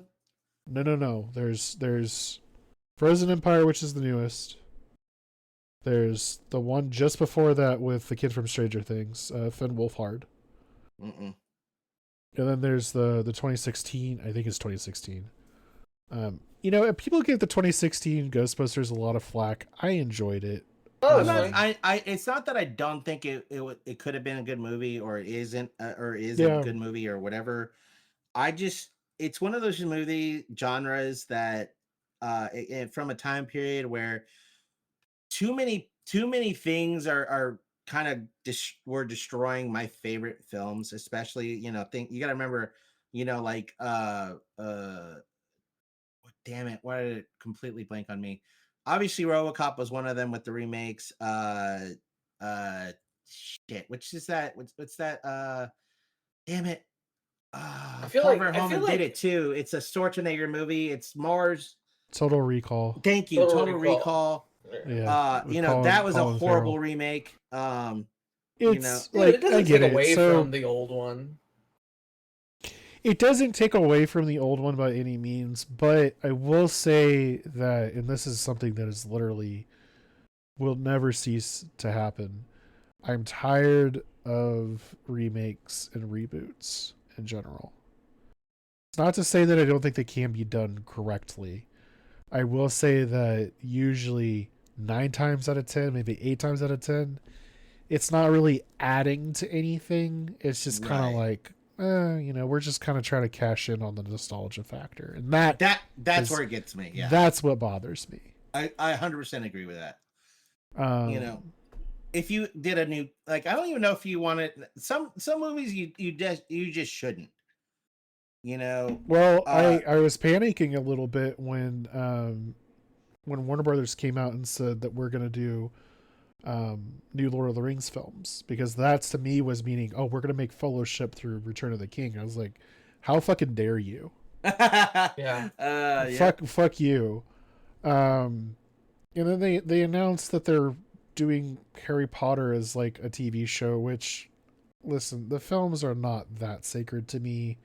I don't care about that as much. Really? Yeah, now I will say that the casting is going to be impossible to top. Because Alan Rickman as Snape is amazing. Phenomenal. Maggie Smith, McGonagall, like the casting of those movies, I think, is going to be the one thing that they're going to really fuck up. It's just going to be too hard to cast against. I haven't heard much about the whole Harry Potter thing, so we'll definitely have to discuss about it more later. Not to take away from this podcast, but I would be curious to know more about it, only because I've heard of the fact that the TV series is going to happen, but from anything else about it, I have no idea. Each season will be a book. So 8 seasons. I'm sorry, Okay. 7 seasons, Right. 7 books. Unless they decide to do Cursed Child, and God help you if you do that. But yeah, we'll get into that later. It's a whole thing. Number 7 for me is RoboCop. Oh. We did David already it. pretty We had much- one movie. All Yeah. 3. Yeah. David pretty much went through the whole thing. I'm not gonna get into it. Great movie. Violence is amazing, etc., etc. Yada yada yada yada. Yada yada yada. Number 6 is a film that neither of you chose, which is Ooh. not unsurprising. It is a Tom Cruise film. Top Gun. Goodness gracious, Great Balls of Fire. Oh. Oh. No, you said it. That's It is the- Top Gun. Yeah. I was gonna say It is Top Gun. Don't know why. It's a clear advertisement for joining the Air Force. It's whatever. No. Don't even try to say it's not. Don't even try to say it's not. They try to do the same thing with Top Gun Maverick. They're like, hey, we want people to sign up for the Air Force again. Listen, great movie. How they shot it is amazing. It's really sad that we lost Tony Scott as a director. I think he could have done so much more. Really wish he had done Top Gun Maverick, which was also a great film, in my opinion. I have to confess something. You haven't seen it yet? I want to. I've had Oh, it it's- highlighted so many times. It's But pretty fucking good, dude. oh, I know. I enjoyed it a lot. I don't doubt it. That's the one movie that I feel like, okay, they actually did. It's not a reboot. It's a true carry on in spirit kind of movie. Yeah. And like I really want to watch it, but at the same time, it's that fear. I've been burned so many times, but the fact that it still had Tom Cruise and everything else, it actually kind of made me want to watch it. I think I'm almost afraid to say this. I'm not going to. Let me know when you watch it, and we'll talk about it. Okay. I've never seen Because it. I don't want to. Never seen Top Gun or never seen Maverick. Either. Wow. Ooh. It's a good film, man. It's just good. I don't. I think. I don't know how else Let to me say rephrase it. Let me. So I back in like the late 2000s. Our friends Andrew, Nick, and Ed really got into Top Gun. So much so that Interesting. like, Really? so much so Interesting. that like everybody had nicknames Oh Oh, my. no. from Top Gun. Okay, so who was Iceman? Hold on. Ed. Ed was the potential And he's gay still partner. and he's still the only one that gets called that name. So much so I have to- that somebody, I think Robbie, who has long moved away, made T-shirts for all of us. So Including were you one eight for ball? me. I was Wolfman. I see, and so okay. with them loving that movie so much, I was like, okay, I'll watch it, and I was so fucking bored. Wow. And then, I and then had you the know same what? Soundtrack Watch didn't that. keep you interested? No, the soundtrack was one of the worst parts. What? Oh no. I don't. Here's Jim, the friendship ultimate. over. No, this is the Kenny worst thing I'm gonna Loggins. say. This is the Friendship worst thing I'm over. gonna say. Are you ready? No. I watched the movie Iron Eagle and loved it. Fuck Oh, off. Which if Fuck. which if you don't know is just a terrible ripoff of Top Gun. Oh, Lord. Jim, I'm so disappointed but so I- unsurprised at the same time. I put into our chat that I've learned of your love for Top Gun. I'm curious to see where this goes. Yeah, so number 5 is gonna be Mad. Princess Bride for me. Yep. Um, It was Pretty top. It was top 15. It took a lot Yeah. for me to remove the Princess Bride. it's a pretty classic movie for me. Incidentally, the first time I saw that was in 2003, so it took a while for me to Yeah. see that. No, same. At, Same. At I didn't watch it until Kevin's after high school. Super Bowl party. Wait, Kevin's Super you Bowl watched party. Princess Bride at a Super Bowl party? At a is- Super Bowl party before the game started, and if you'll remember, That's weird. That was the infamous Justin Timberlake. No, because that was Super Bowl. 05. That was Was it 05? Yeah. Yeah. Maybe it was 05 then. Okay, that's a weird thing then. I mean, like I had to say that's a very strange way to do things. How was the game at the Super Bowl party? I don't know. I watched Princess Bride. Right? Oh, and I mean, there I was like was just oh yeah, and there was just a big old titty. No, hold on. This was before the game started. I know this you was said not, before, but still. But yeah, this wasn't like during the game. But yeah, Oh no, that was, you were at a Super Bowl party. Yeah. Okay. Yeah. I haven't been to many since. I don't give a fuck about football, I mean, yeah, it's but a, I do it's like a weird chicken Super wings. Bowl party. So. I mean, I was just there for the fucking movie trailers, if I'm being honest with you. Back then, it was much more difficult to see the things after the fact. Like, YouTube wasn't really a huge thing back then. Yeah, I'll give you that. All right, so a little bit of a spoiler. I've got 2 Star Wars films on my list. Oh, I wonder which ones. Which one do you think is Well, at there's only number 2. 4? I have Number a 4? feeling you have, I would say Return of the Jedi is number 4.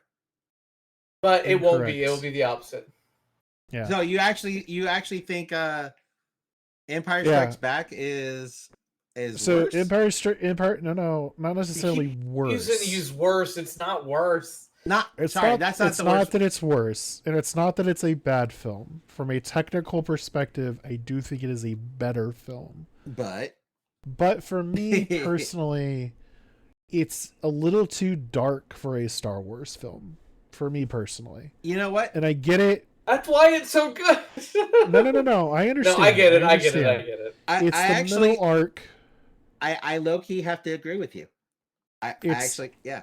It's the middle arc of that trilogy. It was going to always be darker. Of course. And the thing about the third one that I like the most is that it does kind of bring it back into a little bit more like brighter territory. And also it didn't end on a cliffhanger. Right. Yeah. Like it concluded the trilogy, had a great ending. I didn't have to stress about who was going to live or die or whatnot. And I mean, the first time that I saw these films in particular, I did have the opportunity to watch them as a kid before the special editions came out. Awesome. So I was able to watch them kind of unedited. So you got to see the weird fat bald guy as Anakin. Yeah, I didn't have to see that. And that's the thing, like, and that's the thing, like, you try to watch them now, and it's definitely not the same. There are cuts that you can find on the high seas that were able to piece together the originals in 4K. I still have the unedited original VHSs somewhere. So my parents do as well. Yeah. But VHS, Jim, I know what you're gonna say. It's VHS though.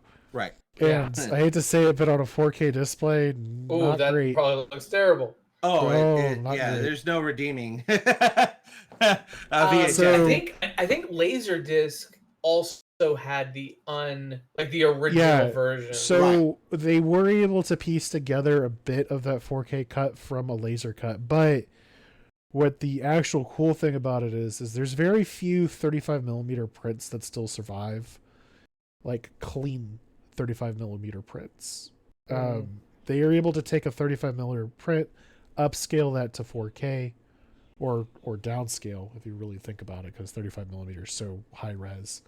Yeah. Which is mind-boggling, by the way. Yeah. I always had that argument when people were like, "Oh, why don't they just shoot on digital all the time?" I was like, "Well, eventually, the resolution isn't going to hold up." Like, yeah. So respectively, 4 and 3, Empire Strikes Back, Return of the Jedi. Okay. I can. I get that. Now, here's the thing. I didn't realize that you were at 4 and 3. So. Yeah, that's my bad. I definitely would have rated, because I do, in my opinion, I do rate Return of the Jedi higher than Empire. That's interesting because I yeah. thought it was Empire for you. I love Empire. Empire. Don't get me wrong. That actually, I did not like A New Hope as much as I liked Empire. Oh, I mean, yeah. A New Hope for me is the weakest of the trilogy. Oh, definitely. But which, if anyone who's a true Star Wars fan who sits down and says New Hope is the best, oh, they're full of shit. Wow. It's one of the rare cases where a sequel exceeded the original film. Right. Because, And actually, I think I want to say that Empire Strikes Back was my first Star Wars movie. I did not watch it in order originally. I did watch it in order. So I did watch it in order for sure. Now, I will say that the thing I appreciate about A New Hope is that without A New Hope, we wouldn't have Industrial Light and Magic. Right. Yeah. Which is just so. I mean, God, then it wouldn't have done Tron. Oh, I mean, there's so many things that would have been affected. Right. Even to this day. That's another Industrial Light and Magic. There's two places that I would have loved to either visit or work at. Industrial Light and Magic is one of them. What a Workshop is the second. So interestingly enough, Geoff, I am a huge fan of Industrial Light and Magic. One of the reasons why I like it so much is because if you don't know how Star Wars was actually created, with the sound effects and everything like that, everything was used was done using a set of speakers that are still on my list of pinnacle things to ever buy, and that's actually like a reference set of Bauer and Wilkins speakers. Oh yeah, I mean, I could go on for hours about the behind the scenes of Industrial Light and Magic and Star Wars, and maybe one day we'll get into that. It's definitely gonna have to be its own podcast. Oh yeah. Continue, sir. Number 2 is Raiders of the Lost Ark. Hey. I'm just gonna ignore the whole Big Bang Theory thing, man. That just so dumb. I just added that in there to irk you, dude. You know can't that, right? even believe. Yeah, I just did that to irk you. Oh Jesus. Raiders of the Lost Ark is the reason why I have such a huge fear of snakes. Without a doubt. The snake pit? Oh, come on. 100% why I have a reason fear of snakes. 100%. I don't know, man. It's just kind of like one of those like iconic films that has always resonated with me. It's fun. I loved reading about the behind the scenes, production of that just as much as I did Star Wars. Of which I will say, if you all enjoy that kind of stuff, Star Wars in particular, each movie has a book detailing the production history of those films and everything that went into it, the decisions, what was originally going to happen, all that stuff. It's really fun reading. I'm not sure if there's one for Raiders of the Lost Ark, but it is perhaps there. Definitely still one of my favorite films. It's one of there's several films where if there's a higher quality version of it, it is one of the films that I will always pick up. So I do have a 4K version of Raiders of the Lost Ark. It Fifth really Element sucks for me. It's Fifth Element. That's the one for you? Yes, sir. Okay. It's one of those things where it makes me a little sad that we still don't have like the original Star Wars films in a higher quality, just like readily available. Right. Fucking George Lucas, I swear to God. Yeah. Yep. Yeah. I think he does. I think you know what I bet. I bet you he does have it. I bet you somewhere in one of his many. Oh, I know they have man, they're using them as like Skywalker coasters, Ranch. like. There is... Jesus Christ! Don't say that. Wow. Oh man. They had a DVD that came out with I don't want to say it was one of the anniversary editions that was released.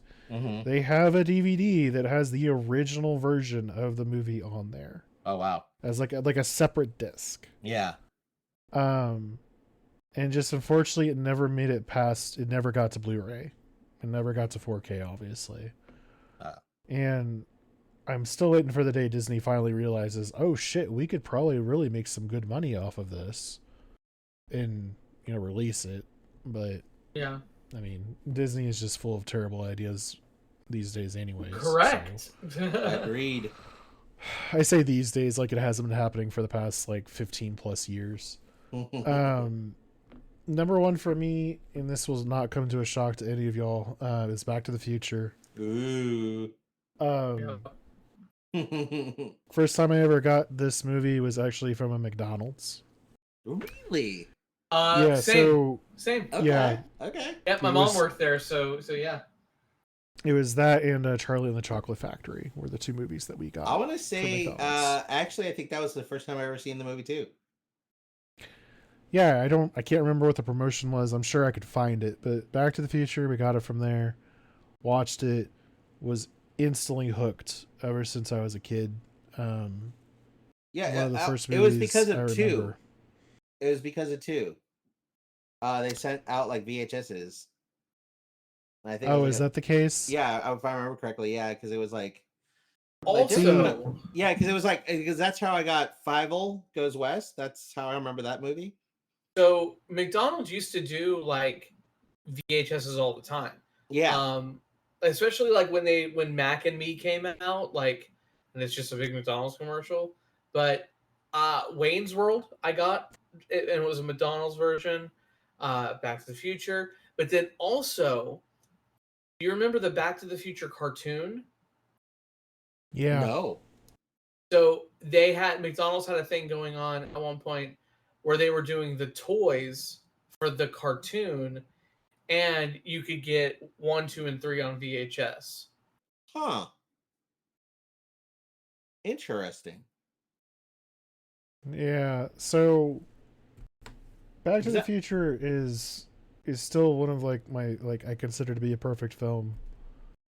Not a whole lot wrong with it. Oddly enough, people think of it as a special effects film, and it's not, because it only has like a couple, give or take, 3 or 4 visual effects scenes. Right. A lot of it was practical. A lot of it was practical. I will say that of the trilogy, it is the best film in the trilogy, followed by number 3. Really? 3? Number 2 is the I love 3 a lot. Okay. I do not like number 2 that much. Interesting. I like 2. I like 2 kind of follows in the same, and this is, I promise this is not a reoccurring theme for me.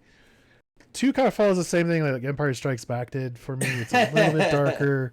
Yeah. And it's just like kind of scary, honestly. Really? Yeah, like the whole, I mean, like we kind of saw it with like Trump and everything now. It's like it's obviously Biff. We just haven't seen the full picture just yet. But yeah, man, it just wasn't as good to me. For some reason. But yeah, it's one of those films where, again, I will always pick up like the highest resolution copy of it. And it would be a dream just to be able to drive in a like screen accurate DeLorean. Yep. Absolute dream.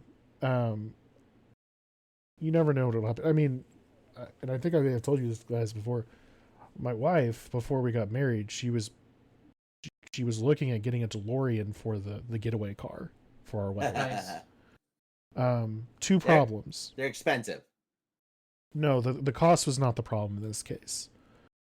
The first problem was the size, because the wedding dress and her trying to get into the car with the wedding dress was that would have been hard. impractical. Probably the bigger problem of the two is that you didn't get to drive the car. the guy who owned the car had to drive it. Yeah, I think it was like I know it's like like a very expensive thing to insure. Is it? If it Yeah, but isn't it like but stainless it's also steel? like, I mean, it is stainless steel. Yeah, that's what I remember. Yeah. I mean, you have to insure Cybertrucks now. Let's I not was talk just about to about say, that. isn't steel. that Yeah. isn't that dumb fuck truck fucking stainless steel? I've seen a couple of those around, and I'm just like, every time I'm like baffled. I'm like, how did this? They're so even... stupid looking. You know what, Chip? I agree. If I could buy an electric truck right now, it'd have to be the Rivian. Yep, that's a definitely damn good car. Yeah, I like that car. Yeah, but that's the thing. The DeLorean would be definitely one of those cars that if I ever had like a giant garage of like movie cars, that would be one of them that I would own. Probably not drive that honestly like that much because the DeLorean was kind of a shit car. Like just being realistic. What? You had quality problems for a big stainless steel car? What? Dude, I'm not even talking about the quality problems. I'm talking like the practicality of the drive-through window, or like the window that just like that's the whole thing. Yeah. So, Eleanor. Yeah, that's mine. Eleanor would be one for me. Yep, for sure. Yep. Jim, do you know what we're talking about? Jim's dead. All right, moving on. Not a goddamn clue. I'm just trying to. I mean, wait, it's a are you Nicolas serious? Cage film. It's a Nicolas Cage film. Which Yeah, I'm really surprised as much as you like Nicolas Cage. No. It's probably actually, you know what? Nick, now that you're you're done, like Nicolas Cage. Hold on. Now that you're done, I'm really, really surprised. A Nicolas Cage movie didn't fit your top. Top. Nope. 20. I do have a Nicolas Cage movie. Hold on. Let me grab my list real quick because it actually made my top 15, and I feel like we know. I think I know which movie you're talking about. I think there's only one that it can be. Yeah, that's true. Let me find it. Would it be Moonstruck? No. Really? Con Air? No, Con Air's the too. 90s. That's 90s. Yeah, all right. 80s Nicolas Cage films. Because I have a poor memory when it comes to Nicolas Cage. Really? Moonstruck? It's my number 58. Oh, let me guess. Valley Girl. Bro, what happened to you? Fast Times at Ridgemont High? No. I'm just listening to movies to see like how much more exasperated you get. Peggy Sue Got Married? I'm just gonna say it because no.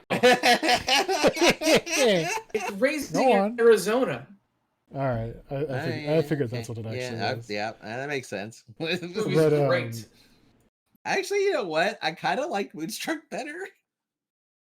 Wow. I mean, Nicolas Cage, man. He's definitely got a range. I'll give you that. Gone in 60 Seconds, which is got Angelina Jolie with like the weirdest fucking haircut ever. Oh yeah.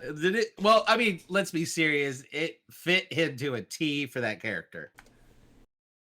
Yeah. Memphis Reigns is Nicolas Cage. Let's roll. let's get hyped up and they listen to ZZ Top. Yes. God damn. Yeah, it's got like this fucking it's got like this like choir soundtrack at the end when he's driving Eleanor the car. Yep. And he's just like, "Come on, let's take this home, baby," or something. Like I can't remember. You just hear it breaking down. You just fucking hitting nitros at the same time. Escape from the cops. You know, like, God damn. Yep. Yeah. Good so times.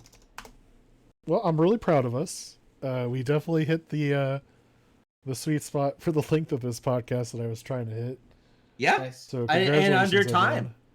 In under time. That's Here's impressive. my 50 through 11. God damn it, Jim. He was like, all right, real quick. Actually, yeah, let me go ahead and put it. Who Framed Roger Rabbit? The Terminator, because it started the whole sci-fi thing. I am curious what your number like 11 would have been. Like, what was the one that just didn't make the top 10? Ooh, that's tough. 1986. Okay. Okay. Directed by David Lynch. Ooh. Ooh. Okay. I know which one. I have. I I have to. The Labyrinth. No, Blue Velvet. Oh. I have to say, David Lynch is not one of my favorite directors. I know because you're a normie. No, I'm just joking. No. Wow. No, that's not the reason, Jim. Also, I would argue he's definitely far from normie. I'm the most normie person out of all of us. So, 20. Can I give my 25? Can I give my 25? Yeah, go for Sure. Close us out. All right, 25 was Airplane. it. Okay, yep. I can respect that. 24, Once Upon a Time in America. Okay, good one. Okay. 23, To Live and Die in L.A. I love William Friedkin, by the way. Disagree. Okay, but go. Police Story. Really? Jackie Chan's directorial movie. Oh man, I thought you said Police Academy for a second. No. I substituted Academy for Story, and I was like, that's bold. 21, Commando. Oh, okay. I love Commando. All right. A secret Schwarzenegger. 20, Okay. The Return of the Living Dead. Okay. 19, Hellraiser. Okay, yeah, I can see that. See, now we're getting into more of the horror territory I was expecting Jim's. Yeah, list right, to be. exactly. 18 is Videodrome. Okay. David Cronenberg movie. 17 is my favorite John Hughes movie, Ferris Bueller's Day Off. Yeah. There you go. I love that movie. 16, Indiana Jones, Raiders of the Lost Ark. Uh-huh. 15, Blade Runner. Yeah, I definitely can get. I'm behind with on that one. Yep, top 20. 14, The Naked Gun from the Files of Police Squad. Yes. Oh, you know, Leslie Nielsen. Uh-huh. Yep. 13 is Evil Dead 2. Okay. 12 is Batman. Yep. And 11 is Blue Velvet. Okay. Okay. Hold the fuck up. I've got some distressing news. Wait, What's what? up? They are making a remake of The God. Naked Gun. No. Would you like to know who's going to be in I'm The scared. Naked Is Gun? it the Wayans brothers? It is Liam Neeson. What? Good for Liam Neeson. I don't know if it can be funny.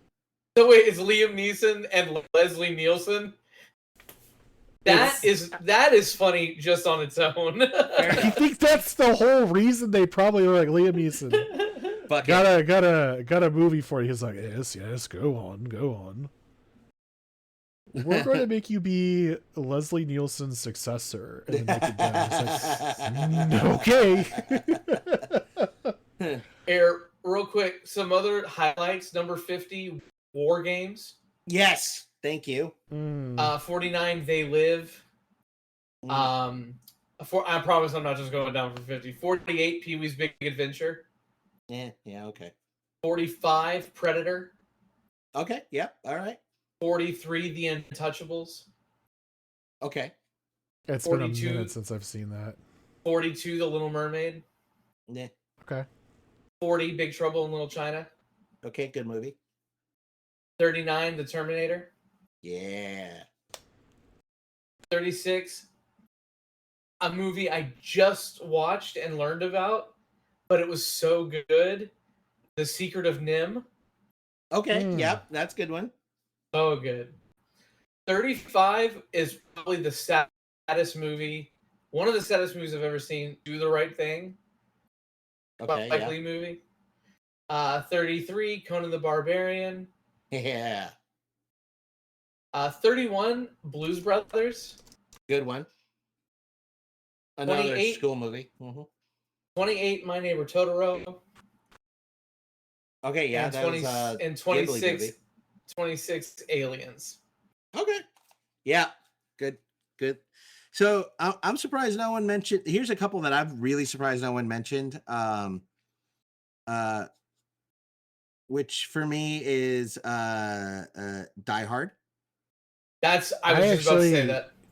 I thought when you were going into the Christmas movie, Yeah.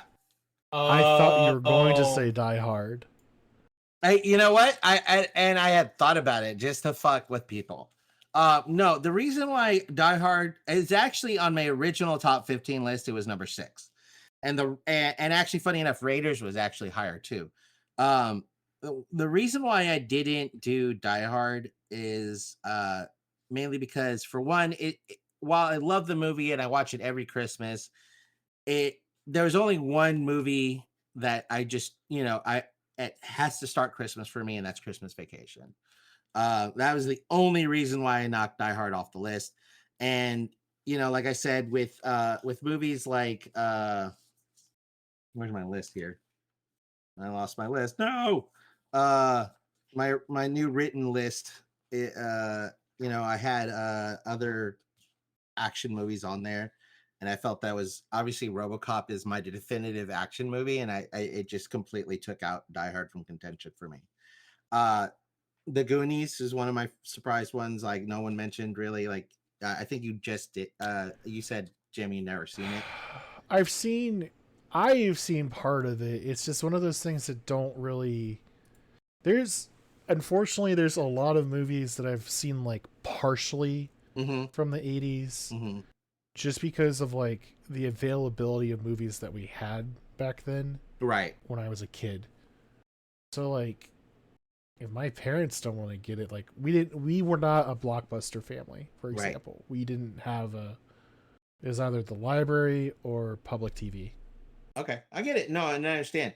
I didn't watch the Goonies until well into the 90s. So yeah, I get it. I understand. Another Beverly Hills Cop was one I'm surprised no one mentioned. Stand By Me is another definitive childhood movie. That I'm surprised no one mentioned. The Outsiders, The Karate Kid. Those are two big ones that I was really surprised by. First time we said Spaceballs. Spaceballs, yeah, you know what? You're right. I forgot about that one too. Completely spaced on that one. I, for some reason, think it's a 90s movie. No. I mean, I could see that. Spaceballs is 87. It's 87. Yeah. It's definitely. It's definitely up there. Definitely not. It was definitely not long after the first two Star Wars films. Right. Well, so for me, Spaceballs was kind of like a shit movie that I watched after I started watching Star Wars. But it was also I don't know why, for some reason in my brain, because it's is it Nick Morales? No, I can't remember his name. Now, I'm just gonna say something here real quick. You just said that Mel Brooks has a shitty film. Who? How dare you, sir? Mel Brooks. Wait, what? I never said it was a shitty film. You said Spaceballs was a shitty film. No, I never did. What? No, I didn't. He didn't. Yeah, you said he didn't, or he did. I didn't hear him say that. I'm gonna have to rewind the tape on this. What I heard him say was Spaceballs was just a stupid movie that I watched later. I call movies that I like stupid all the time. I thought that's what he said. I thought he said shitty film that I watched. No, I love Spaceballs. It was like I said, it was like a movie I watched after Star Wars. I don't even think I said it. I did. If I did say anything like stupid or shitty, I apologize. It wasn't intentional. No, I love Spaceballs, but it was a movie that I categorized in the 90s for some reason, because I watched it after Honey, I Shrunk the Kids. And I kind of like, for whatever reason, I feel like Honey, I Shrunk the Kids, and Spaceballs are kind of like happened at roughly the same time period. I could see that. So there's gonna be, I think so. I'm gonna wrap us up. I'm gonna put this on the calendar. Oh my! Which might be a little bit difficult considering the proximity to a national holiday. So I might actually move it to the next month or next week. But a month from now, we're going to try to do our 90s podcast. I'm just going to say 90s because I think that's going to be easier. Ooh, easier? easier than the 70s, that's for sure. Oh yeah, it'll be easier than the 70s in the sense that I've watched way more 90s movies than 70s movies. But it's going to be a lot harder to make it into a top 10. Same rules. Top 10. I worry with the 70s. My top 10 are going to be 10 movies you've never heard of. I'll be honest with you. Honest. You're going to probably be right because I don't remember that many movies from the 70s. I had to look up the other day like top 70s movies because it was just like I just don't remember. It's not a time period that I've like desperately been watching stuff from. So the only thing I can think of is maybe a bunch of westerns. Not to say that we won't do the 70s, but I kind of want to tackle the 90s and maybe the 2000s 100%. Before. That's what I mean. Yeah, I'm good with that. I'm fine with that. Yeah, but like I said, for me, like 70s is going to be a hard one to talk about. I don't even know if I'm going to be able to contribute anything to the 70s because I'll have to look it up. I mean, we'll see. I think I will say though, by the time we get there, never mind. I'm good. Okay, I was about to say by the time we get there, maybe watch some of like the top 70s films and see if you've got opinions on them. No, I didn't realize that one of my favorite movies was from the 70s, so I'm going to shut up now. All right. And let's go. Yeah, let's go. All right, well, thank you all for tuning in. I appreciate it on this first episode of, we still don't know what this is going to be called. We'll get there by the time this is released, I promise. But yeah, thank you all for tuning in. You all have a great night. Bye.